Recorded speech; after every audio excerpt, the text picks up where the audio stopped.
Sveiki, čia Kotaro ir būtent nuo praėjusių metų pabaigos aš pradėjau gido darbą, gidavimą ir vedu ekskursijas po Japonijos miestus, kaip po Kyoto, po Osaką, po Tokiją ir net po Japonijos provincijas, kaimus ir taip toliau. Ir tada galite daugiau sužinoti apie Japoniją, apie vietas, kurias tik vietiniai japonai žino. Ir apie kainą. Pagrindiniai tai kainuoja 100 eurų vienam žmogui per dieną. Bet jeigu būsite daugiau nei 3 žmonių grupėje, tada tai kainuos 250 eurų per dieną.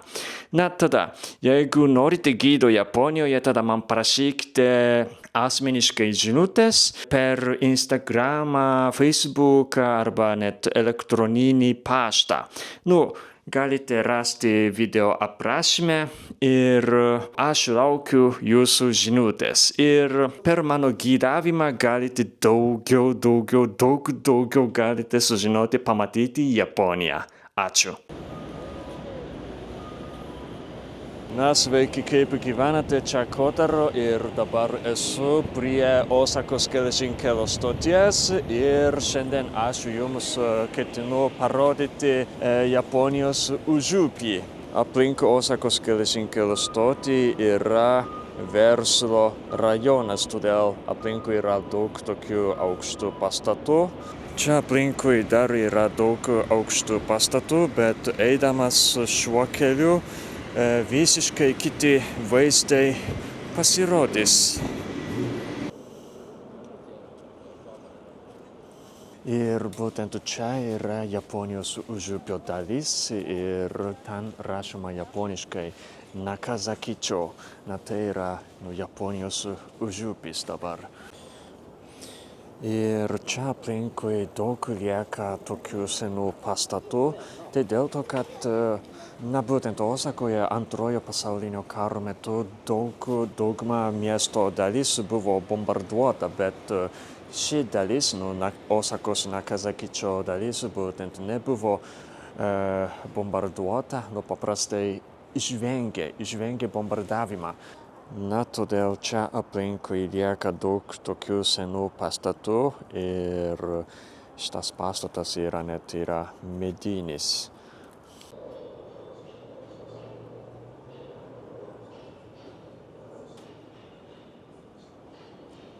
Ir sakoma, kad dauguma tokių pastatų buvo pastatyta prieš daugiau nei 100 metų. Na ir sakoma, kad prieš 20 metų čia aplinkui buvo daug tuščių namų. Na, todėl jauni žmonės būtent pradėjo pirkti tokius senus pastatus, tuščius pastatus ir pradėjo verslą. Pradėjo atidaryti kavinės, restoranus ir kažkokias mažas parduotuvės. Ir daugiau jaunų žmonių čia pradėjo ateiti ir ši vieta tapo gyvybingesnė. O šiandien tai dėl to, kad ketvirtadienis ir dėl šito cepelinių oro mažai žmonių, bet savaitgaliais visada prieš populiarias kavines arba restoranus kuriasi labai ilgos eilės.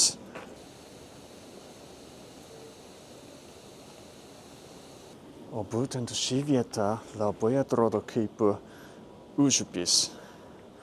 Ir dar dėl tokio cepelinio oro dar lietuviškai atrodo ši vieta. Labai atrodo kaip užupis. O būtent čia galima matyti seno japoniško pastato savitumą. O tai atrodo kaip skirtingi pastatai, bet tai būtent vienas pastatas, kaip matote. Ne tik viduje erdvė padaryta sena.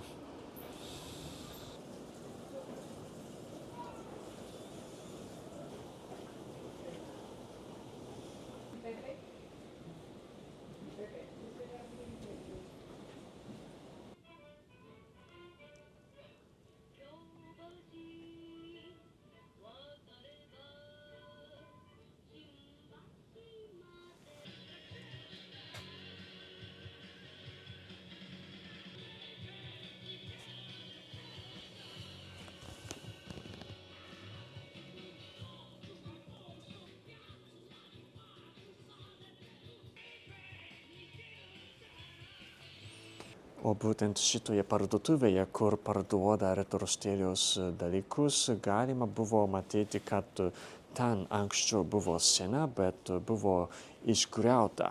Na tai dėl to, kad grinduose buvo aukščio skirtumas ir dar vienas stogas buvo žemesnis, bet kitas stogas buvo aukštesnis. Na dėl to galima matyti buvo, kad anksčiau šitame pastate buvo sena.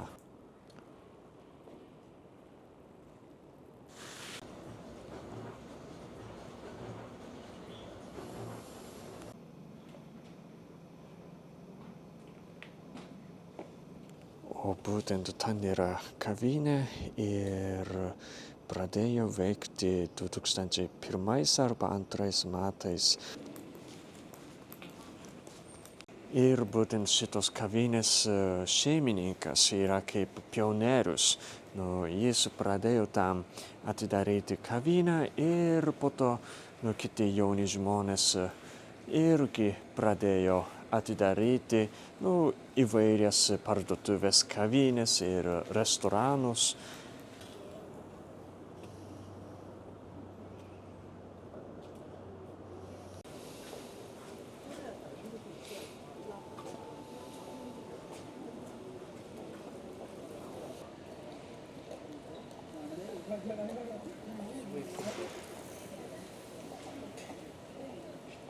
Na ir ten lieka dar tokia sena parduotuvė ir močiutės ten dirba.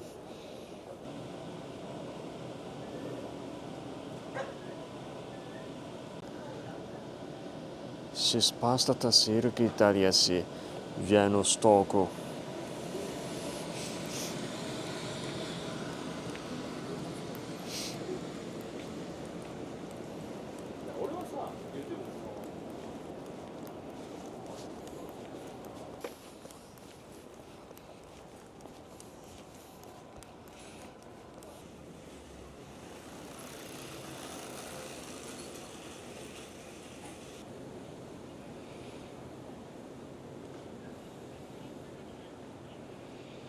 Aš turbūt čia užeinu, labai tamsu, nematoma, bet ten yra kavinė.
Na, buvo labai jauki vieta ir maistas ir gėrimas irgi buvo labai geri.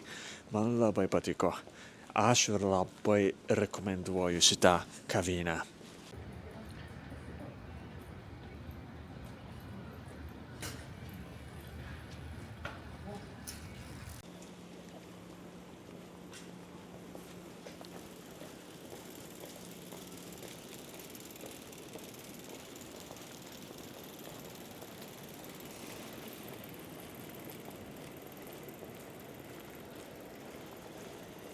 Na, aš turbūt kur nors paimsiu kavą ir po truputį grįšiu.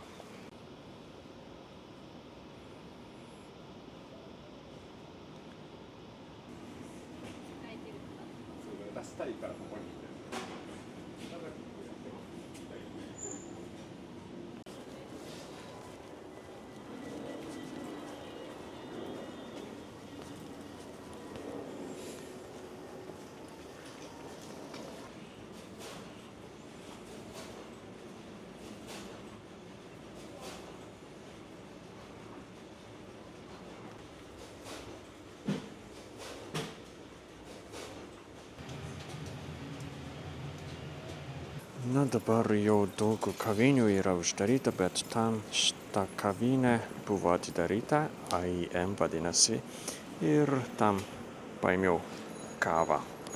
Ir ši kava vadinasi Jingu Mae kava. Na, aš nežinau, iš kur yra šitas pavadinimas Jingu Mae, tai reiškia prieš šventyklą.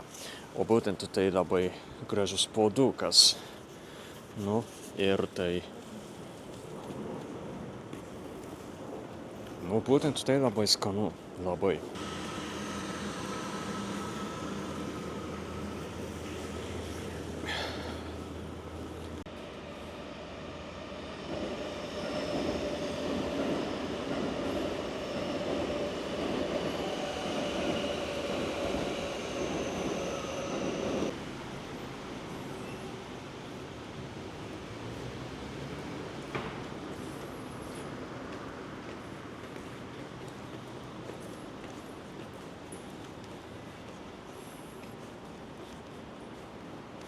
Ir aš tik sugrįžau į Osakos geležinkelio stotį ir baigiu šį video. Ačiū, kad žiūrėjote ir iki.